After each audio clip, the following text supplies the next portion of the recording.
ninkan imaamka aad arkaysaa ninka ka dambeeya waa nin jooga waxaanu rabaa inuu ka xado waxa jeebka ugu jira kadib maqaskaas ayuu ku jarayaa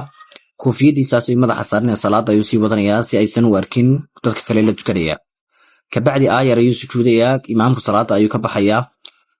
degan ayuu imaamku soo jeesanayaa kadib imaamku wuxuu si kadisa gacantiisa u gelinayaa jeebkiisa go'aan markuu arko waxa uu la diriirayaa dhammaan dadkii ku daba tukanayay waxaanu ku eedeynayaa inay isaga xadeen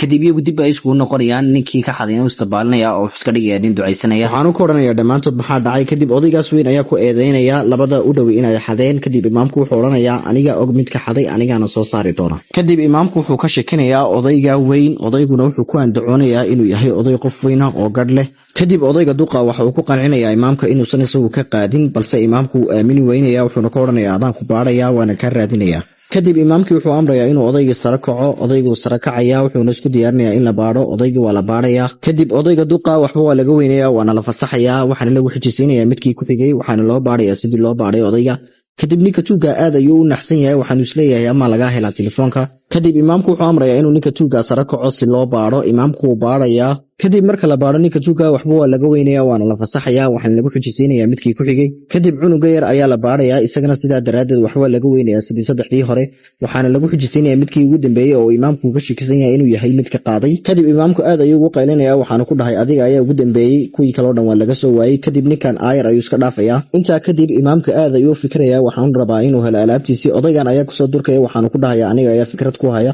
waxaana samaynayaa inaan qaraacno telefoonkaagii si aan u ogaano meesha uu ka yaalo halkan kabacdi imaamka ayaa weydiinaya dadkii ku daba tukanayay inay hayaan telefoon ay ka qaraacaan telefoonkii laga xaday kadib ninka tuuga ayaa telefoonkiisi la soo baxaya waxaanu isku dayayaa inuu qaraaco waxaan laga odhanayaa qaraaci si loo ogaado telefoonka imaamka barta uu yaallo kadib ninka tuuga isagoo naxsan ayuu wuxuu qaraacayaa telefoonkii imaamka waxaana soo dhacaya telefoonkii imaamka kadib dhammaantood waxay isku dayayaan inay raadiyaan mid kastana uu naxsan yahay ninkan ayaa imaamka ku dhahay waad igu khaldantay aniga maanan qaadin telefoonka kadib imaamka uu raali gelinaya waxaanay bilaabayaan in ay baadi goobaan telefoonku barta uu ka dhacayo kadib waxaa la ogaanayaa ninka tuuga koofiyadiisa inay ku jirto alaabtii laga soo xaday imaamka kadib halka ayaa lagu qabanaya waana la garaacaya imaamka ayaa si aad u garaacaya waxaanu ku odhanayaa dhammaantood idinka maysan ahayn uuna raali gelinaya waxaanu ku qancinayaa inuu tuugu